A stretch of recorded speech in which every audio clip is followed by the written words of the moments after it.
So everyone, हम लोग देख रहे थे कि कंप्यूटेशन हम लोग कैसे करते हैं हमारी टैक्स इनकम में से, टैक्सेबल इनकम में से आपको टैक्स लायबिलिटी कैसे कैलकुलेट करना है वो हम लोग देख रहे हैं। हम लोग ने देखा कि हम लोग नेट इनकम का टोटल कैसे लेते हैं। आपको हेड्स ऑफ इनकम का टोटल लेना है। हेड्स ऑफ इनकम का टोटल लेने के बाद जो भी फ्यू डिडक्शंस है आपके चैप्टर 6A में, दैट इज 80C से लेकर 80TTA 80TTB वहाँ तक का जो भी डिडक्शंस है उसे उसमें से अगर कोई भी इंडिविजुअल ने एक्सपेंसेस किया है तो आपको माइनस करने वहाँ पे मिलेगा। After that, you will get a net taxable income. After getting net taxable income, you have to calculate the net tax payable to the government. आपको गवर्नमेंट को टैक्स पे करना है तो टैक्स लाइबिलिटी कितनी आएगी वो आपको यहाँ पे चेक करना है।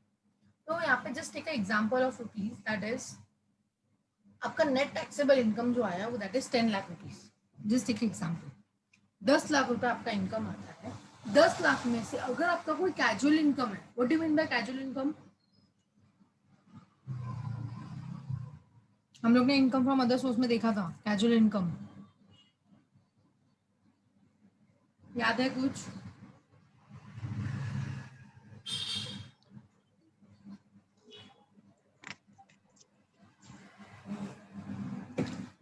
लॉटरी वगैरह ऐसा। हाँ लॉटरी, यस लॉटरी रहेगा, हॉर्स रेस हो सकता है, विनिंग फ्रॉम वगैरह जो भी है वो यहाँ पे आएगा। अगर ऐसा कुछ इनकम है तो आपको क्या करना पड़ेगा, 10 लाख में से अगर कैजुअल इनकम कितना है वो आपको बाइफिकेशन करना है और उतना माइनस करना है, अलग लेना है। क्योंकि कैजुअल इनकम पे फ्लैट टैक्स रेट लगता है, दैट इज 30%। और जो भी अमाउंट रहेगा, अज्यूम करना 10 लाख में से 5 लाख तो आपका कैजुअल इनकम है, तो 10 लाख में से 5 लाख आपने उसको कैलकुलेट किया यहाँ पे लेके, तो 5 लाख के ऊपर आपने 30% चार्ज करके उसको सीधा आउटर कॉलम में लिखना है। 5 लाख पे 30% डायरेक्टली चार्ज करो, 1.5 लाख रुपए सीधा बाहर चलेगा। ठीक है। आफ्टर दैट अभी हम लोग क्या करेंगे, रिमेनिंग कितना बचा, 10 लाख मेरा इनकम था, इनकम में से कैजुअल इनकम मैंने 5 लाख माइनस कर दिया, अभी मेरा और 5 लाख रुपए इनकम बचा है। तो अभी आप क्या करोगे, आपको कैलकुलेट करना पड़ेगा कि 0 to 5 2,50,000 तक तो नील है, मतलब 5 लाख मेरा इनकम है, उसमें से 2.5 लाख तक तो एग्जाम्प्ट है, मतलब 2.5 लाख चला गया तो बचा कितना, 2.5 लाख बचा। तो अभी आपको क्या बोला है, 2.5 लाख से 5 लाख के बीच में रहेगा तो 5% चार्ज करना है, मतलब 2.5 लाख जो आपका बचा रिमेनिंग उसके ऊपर 5% चार्ज कर दो। तो 12,500 जो आपको अमाउंट आएगा that is the taxable amount. तो आपको वहां पे जो अमाउंट आएगा क्या करोगे, 12,500 को आपको बाहर लेना है और कैजुअल इनकम का जो आपका 1.5 लाख रुपया आया है वो अमाउंट दोनों को ऐड करना है। सो आपको यहाँ पे नेट टैक्स पेबल मिलेगा। क्या आपको लगता है यहाँ पे मुझे रिबेट मिलेगा 87A में?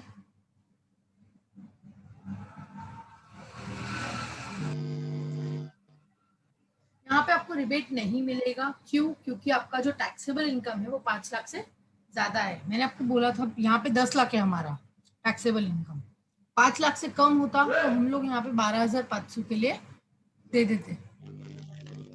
समझ में आया?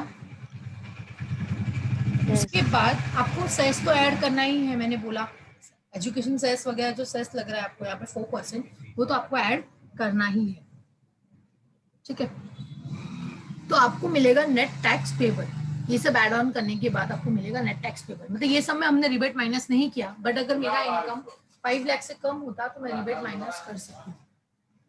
समझ में आ गया?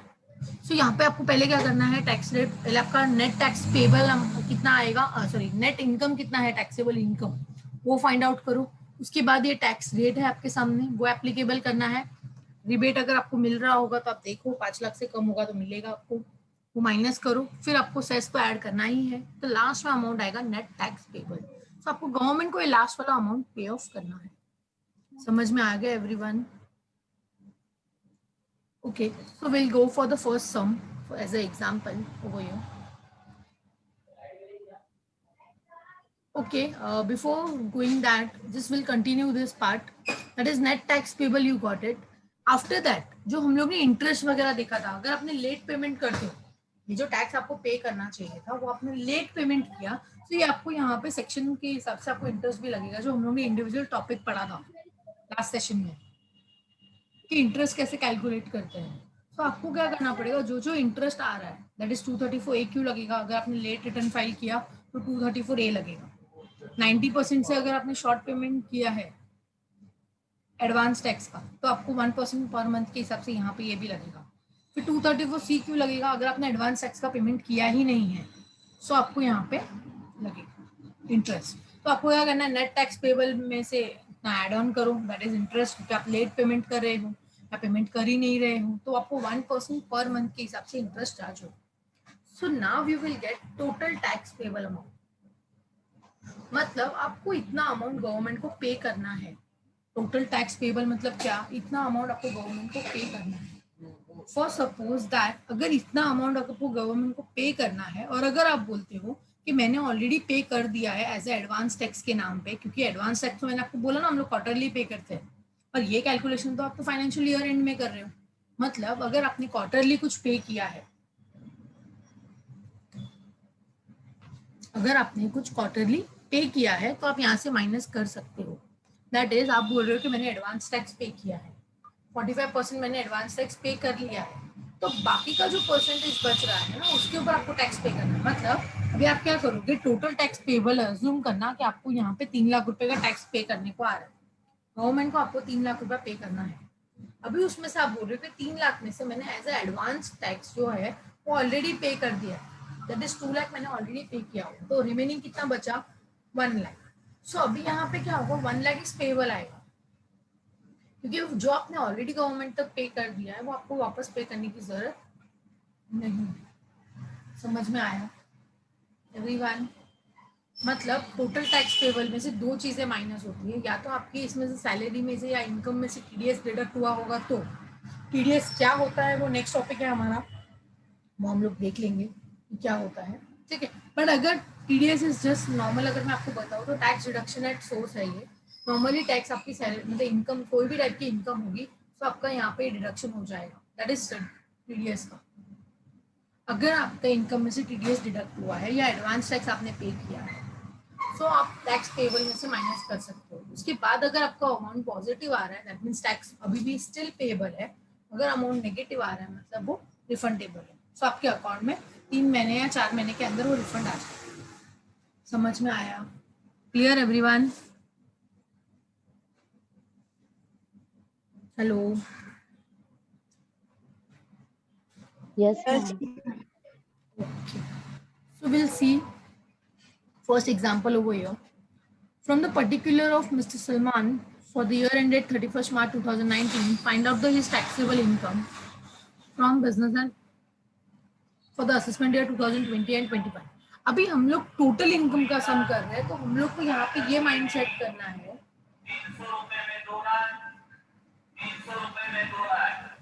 जिस सो मैंने यहाँ पे आपको वही बताया कि हम लोग टोटल इनकम का सम कर रहे हैं, तो जब हम लोग टोटल इनकम का सम करेंगे ना तो सम पढ़ने के बाद पहले तो आपको ये आइडेंटिफाई करना है कि इसमें कितने टाइप्स ऑफ इनकम है। ओके, सो अभी यहाँ पे आपको बताया हुआ है कि उसका फाइंड आउट करना है आपको, सलमान का, एसएससी का नाम सलमान है और आपको यहाँ पे इनकम दिया हुआ है।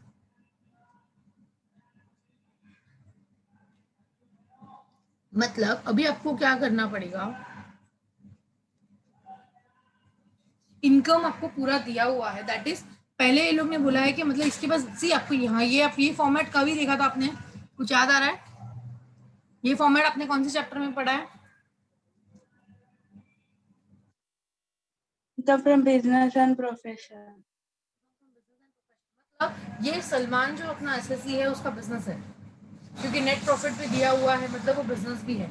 मतलब अभी यहाँ पे आपको अलग से नहीं बताया रहेगा कि उसका सैलरी इनकम है, अदर सोर्स का इनकम है, ऐसा आपको इसी में से आइडेंटिफाई करना पड़ेगा कि कोई और इनकम आ रहा है क्या, उसको नहीं आ रहा है तो बिजनेस का इनकम ही होगा, क्योंकि जरूरी नहीं यार हर इंसान को 2-3 इनकम हुई, एक इनकम पे भी चलता है। मतलब 5 हेड्स ऑफ इनकम में से पांचों होना जरूरी नहीं है, एक रहेगा तो भी चलता है। हम लोग को टोटल इनकम फाइंड आउट करना है, लेकिन अगर इनकम ही एक है तो टोटल भी एक का ही आएगा फिर, ठीक है। सो हम लोग को नॉर्मली जो हम लोग करते थे सॉल्व, जैसे कि income from business and profession हम लोग ने जो वो चैप्टर में जैसे सॉल्व किया था वैसे आपको सॉल्व करना है यहाँ पे, लेकिन नेट प्रॉफिट से स्टार्ट करना है क्योंकि नेट प्रॉफिट दिया हुआ है। क्रेडिट साइड पे जाके आपको देखना पड़ेगा कि बिजनेस का है या नहीं, फिर डेबिट साइड पे जाना पड़ेगा। जो बिजनेस सिर्फ वहां पे जो मैंने आपको लॉ बताया था, बिजनेस का रहेगा तो हाथ नहीं लगाना है, बिजनेस का नहीं रहेगा तो उसको आपको डिसअलाउ करना है। समझ में आया? उसके बाद आपको एडजस्टमेंट भी है, यहाँ पे एडजस्टमेंट सॉल्व करना पड़ेगा। तो हम लोग को एक एक एडजस्टमेंट यहाँ पे धीरे धीरे सॉल्व करना पड़ेगा, तो उससे आप लोग को आइडिया आएगा कि कैसे सॉल्व करना है। समझ में आ रहा है? तो हम लोग फर्स्ट देखते हैं। फर्स्ट आपको बोला है कि closing stock and opening stock has consistently been आज कैसे वैल्यूड हेलो एंड आर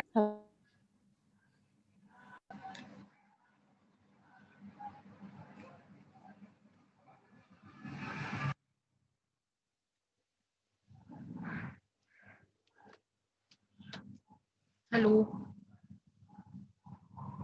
आवाज आ रहा है? Hello, yes ma'am. Okay.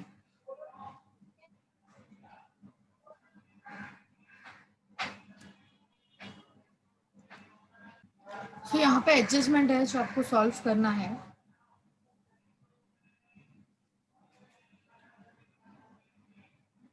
That is first adjustment, closing stock and opening stock has been consistently been valued at 10% below cost price।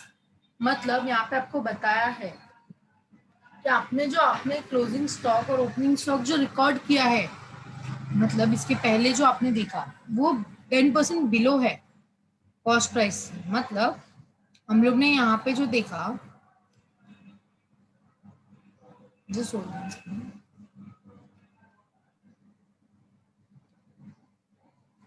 ये जो सम हम लोग ने देखा, ये सम में आपको ओपनिंग स्टॉक जो दिया हुआ है और क्लोजिंग स्टॉक जो दिया हुआ है वो 10% कम है।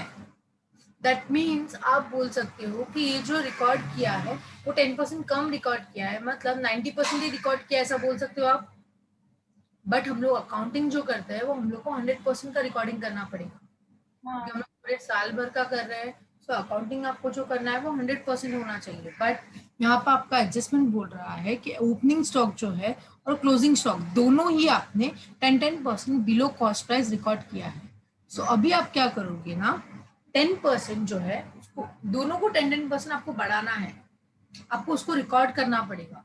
तो पहले आप क्या करो, 10% आइडेंटिफाई करो कि कितना होगा, उसके बाद हम लोग उसको उसका इफेक्ट क्या आएगा वो हम लोग सोचेंगे। समझ में आया? Yes, ma'am. ओके। सो अगर आपका ओपनिंग स्टॉक 1,04,000 है और 1,04,000 अगर 90% है तो मुझे तो 10% कम पड़ रहा है। तो आप लोग चेक कर सकते हो कि 1,04,000 इफ मेरा 90% है तो 10% is how much. You can do the cross multiplication over here. 1,04,000 रुपया अगर आपका 90% है तो 10% कितना होगा, क्रॉस मल्टीप्लिकेशन करो। बिकॉज मैं 10% कितना होगा वो क्यों पूछ रही हूँ, क्योंकि 10% कम है। जितना परसेंट कम होगा उतना मुझे रिकॉर्ड करना है, और उतना रिकॉर्डिंग करने के लिए मुझे उतना ही अमाउंट चाहिए। तो ज्यादा दिमाग लगा के ज्यादा 100% मत आइडेंटिफाई करो, बिकॉज फिर आप लोग सोचोगे कि 90 के लिए अगर इतना है तो 100 के लिए कितना, वो भी आप कर सकते हो। फिर आपको क्या करना पड़ेगा, 90 फिर 100 में से 90 माइनस करना पड़ेगा, जो अमाउंट आएगा उसको रिकॉर्ड करना पड़ेगा। बट हम लोग डायरेक्टली करेंगे कि आपको ओपनिंग स्टॉक अगर 1,04,000 90% है तो 10% कितना, जस्ट कैलकुलेटेड Yes, कितना ma'am. होता है।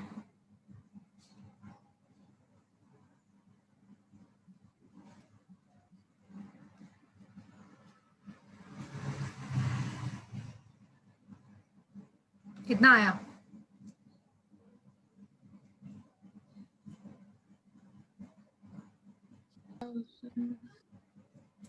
611. कैसे कैलकुलेट किया आपने? आपको क्या कैलकुलेट करना है कि अगर मेरा अमाउंट 1,04,000 जो है वो 90% है अगर ना, तो 10% कितना, तो डायरेक्टली कैलकुलेट कर सकते हो 1,04,000 मल्टीप्लाई बाय 10 और डिवाइड बाय 90 नॉर्मल। सो कितना अमाउंट आता है, 11,555। और वहां पे 0.5 के ऊपर है तो आप उसको 6 भी कर सकते हो। दैट मीन्स 11,556 रुपीज आपका यहाँ पे आएगा ओपनिंग स्टॉक। मतलब आपने यहाँ पे अंडर वैल्यूएशन किया है। सो उसको हम लोग क्या करेंगे, under valuation of opening stock and under valuation of closing stock you have to find out. That is, यहाँ पे आप लिख के लो कि आपका ओपनिंग स्टॉक जो है वो कैसे आया, 1,04,000 मल्टीप्लाई बाय 10 डिवाइड बाय 90। सो यहाँ पे मुझे 10% का अमाउंट मिला, दैट इज 11,556 का अमाउंट मिला मुझे। ये अलाउेबल है बिजनेस का, क्योंकि बिजनेस में 100% एक्सपेंसेस होना चाहिए था। ओपनिंग स्टॉक बिजनेस में अलाउड है और 90% ही आपने रिकॉर्ड किया है, मतलब 10% आपको और रिकॉर्ड करना पड़ेगा। समझ में आ गया? ओके। मतलब मैम माइनस होगा, क्या बोल रहे हो? देखते हैं इसका इफेक्ट माइनस हम होगा। लोग। हाँ हाँ, माइनस होगा, अलाउेबल एक्सपेंसेस।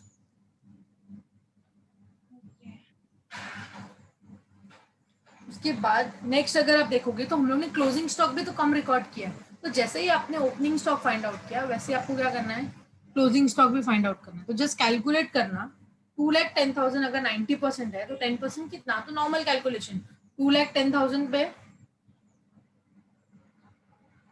10% करो, 2,10,000 मल्टीप्लाई बाय 10 डिवाइड बाय 90।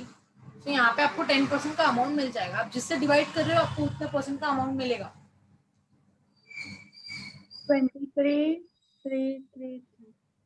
23,333 आपको यहाँ पे अमाउंट मिल गया। ये बिजनेस का इनकम आप इसको अज्यूम कर सकते हो और ये भी बिजनेस का अलाउेबल है। समझ में आ गया आपको? मतलब ये भी आपको जो अमाउंट आया 23,333 सबको आया ये अमाउंट।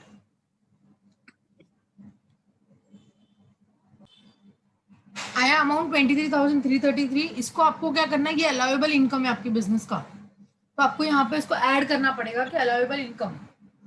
समझ में आ गया? तो हम लोग ने यहाँ पे फर्स्ट एडजस्टमेंट सॉल्व किया, दैट इज ओपनिंग स्टॉक मेरा अंडर वैल्यूएशन था 10% से, क्लोजिंग स्टॉक भी 10% से अंडर वैल्यूएशन था। तो जब मेरा ओपनिंग स्टॉक जो 10% से अंडर वैल्यूएशन था उसको आपको क्या करना था, यहाँ पे लेस करना था कि अलाउेबल एक्सपेंसेस है बिजनेस का। ठीक है, जैसे अगर आप लोग ओपनिंग स्टॉक को अलाउेबल एक्सपेंसेस ले सकते हो तो यहाँ पे क्लोजिंग स्टॉक को आपको अलाउेबल इनकम लेना पड़ेगा 10%, दैट इज 23,333 रुपीज। समझ में आ गया? तो यहाँ पे हम लोग का फर्स्ट एडजस्टमेंट सॉल्व हो जाता है। आप लोगों ने दोनों अमाउंट लिख के रखा होगा, हम लोग सॉल्व करेंगे तभी आपको काम आएगा।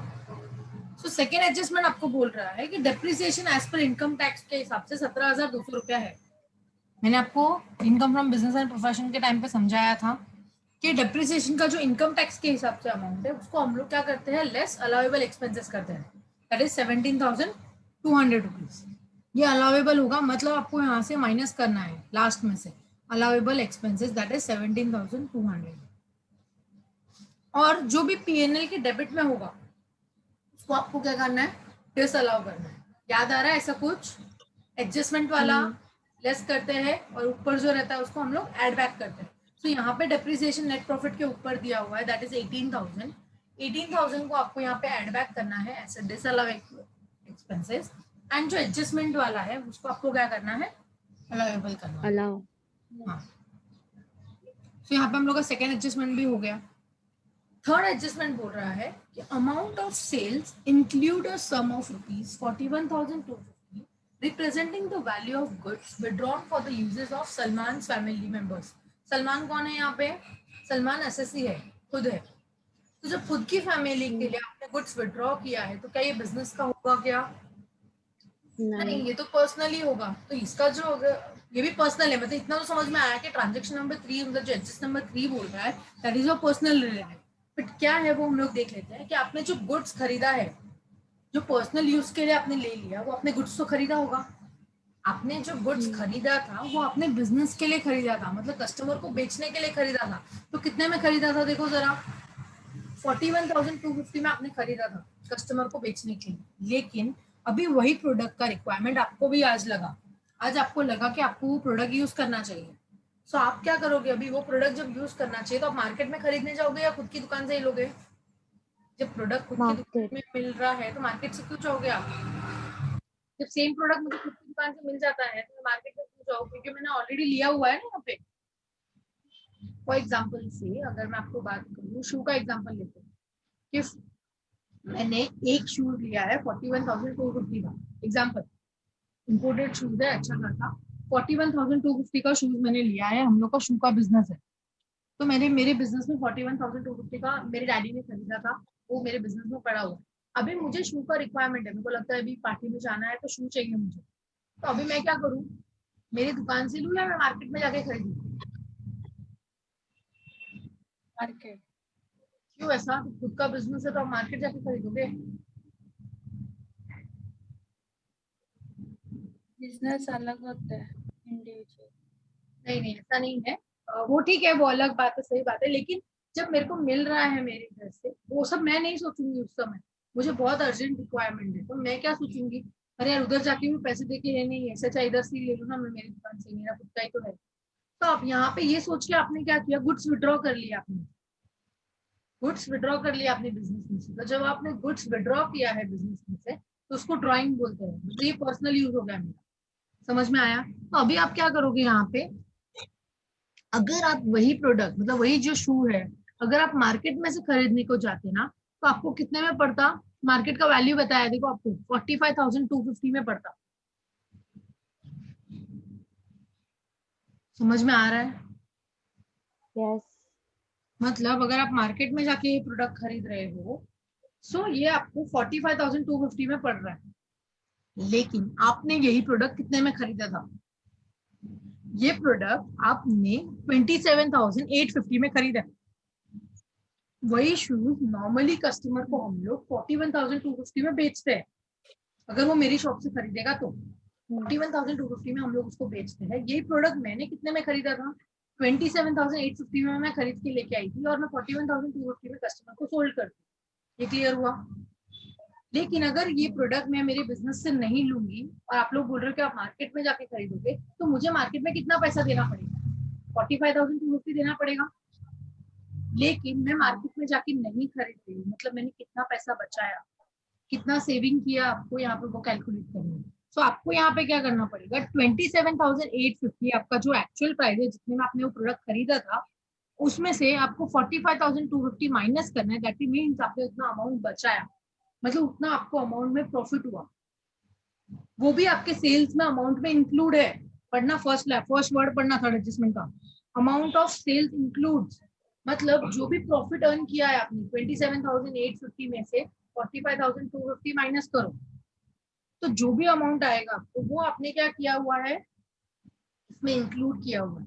तो जब आप इंक्लूड कर रहे हो, मतलब यहाँ पे जो आपको प्रॉफिट आ रहा है 13,450 का या 400 रुपीज का, जो आपको प्रॉफिट आ रहा है, ये आपका प्रॉफिट बिजनेस का नहीं है, ये आपका पर्सनल प्रॉफिट है। तो क्योंकि गुड्स पर्सनल के लिए लिया है, तो फायदा वो भी पर्सनल फायदा होगा ना। समझ में आ रहा है? सो यहाँ पे आपको क्या करना पड़ेगा, ये जो प्रॉफिट है वो आपको यहाँ से हटाना पड़ेगा आपकी बिजनेस से। सो आपको यहाँ से लेस करना पड़ेगा। आपने गलती से इसको बिजनेस में ले लिया है, भी हम लोग यहाँ से माइनस करें, दैट इज लेस। समझ में आया? कितना अमाउंट, 27,850 में से इतना अमाउंट माइनस करोगे, दैट इज 13,400 रुपीज आपको आएगा। समझ में आया माइनस क्यों करना है? क्योंकि अगर नॉर्मली वही प्रोडक्ट मैं मेरे खुद के यूज के लिए ले रही हूँ, सो वो मैंने खरीदा था 27,850 में, ऐसे बेचने के भाव से खरीदा है मैंने। बट अभी अगर वही प्रोडक्ट मैं मार्केट में जाके खुद के यूज के लिए अगर लेती हूँ, तो 45,250 में वो मुझे पड़ेगा। तो इतना मैंने पैसा बचाया। गवर्नमेंट बोलती है आपने बाहर से नहीं खरीदा ना, खुद की दुकान से खरीदा, मतलब उतना आपने कम पैसा पे किया, कम पैसा पे किया तो हमको हमारा नुकसान होता है, तो हम भी आपको एग्जाम्पशन यहाँ पे नहीं देंगे। इसके लिए हम बोल रहे हैं बिजनेस में से माइनस करो, बिकॉज वो आपको पर्सनल है। समझ में आया? तो थर्ड एडजस्टमेंट भी माइनस होगा। Clear everyone? यस। ओके, तो फोर्थ वन देखते हैं। House hold expenses includes contribution of 1,000 towards PPF, that is public provident fund। मतलब हाउस होल्ड एक्सपेंसेस बिजनेस में चलेगा, हाउस होल्ड एक्सपेंसेस नहीं। नहीं चलेगा, तो उसको आपको क्या करना पड़ेगा, लेस करना पड़ेगा बिजनेस में से। लेकिन हाउस होल्ड तो वैसे भी नहीं चलता है, लेकिन कंट्रीब्यूशन तो चलता है ना, पीपीएफ किया अगर आपने कंट्रीब्यूशन, अगर आप कंट्रीब्यूशन कर रहे हो पीपीएफ में से, तो वो मेरा चलेगा। तो आपको क्या करना है, हाउस होल्ड जाके चेक करना पड़ेगा कि कितना है। प्लस कर। अरे लेकिन ये बिजनेस है ना, तो बिजनेस में हम लोग ने क्या बात किया था बिजनेस के टाइम पे, कि हम लोग को कंट्रीब्यूशन टू पीपीएफ नहीं चाहिए, कंट्रीब्यूशन टू आरपीएफ चाहिए, क्योंकि पीपीएफ तो खुद के लिए हो जाता है, तो खुद का तो वैसे भी नहीं आता है। मतलब यहाँ पे आपको कंफ्यूजन किया हुआ है कि हाउस होल्ड में से इतना पैसा आपका इंक्लूड है। मतलब अभी आप क्या करोगे, पीपीएफ जो अमाउंट है उसका आपको डिडक्शन देना पड़ेगा। अभी आपको फुल फ्लेज सम कर रहे हैं हम लोग, जब हम लोग फुल फ्लेज सम कर रहे हैं तो आपको क्या करना है, आपको इसका डिडक्शन देना है, कंट्रीब्यूशन टू पीपीएफ 80C में। याद आ रहा है कुछ? एटीसी का डिडक्शन जब मैंने पढ़ा था तभी मैंने आपको बोला था कि पीपीएफ में अगर आप कंट्रीब्यूट कर रहे हो तो आपको उसका अमाउंट वहां से माइनस करने मिलेगा। क्लियर हुआ? मतलब आपको यहाँ पे ये भी ध्यान रखना पड़ेगा कि किसका डिडक्शन अवेलेबल है, किसका कितना सारा इनकम है, तो आपको वो सब एक साथ नोट करना पड़ेगा। तो यहाँ पे आप क्या करोगे, हाउस होल्ड में से 20,000 पूरा माइनस हो जाएगा क्योंकि वो बिजनेस का नहीं है, पर्सनल है। तो हम लोग ने वो एडजस्टमेंट देख लिया। तो यहाँ से हाउस होल्ड तो वैसे भी हम लोग नहीं ले रहे, तो वो भी माइनस ही करना है, मतलब ऐड करना है, add back as a disallowable expenses. And last one is on the September 2020।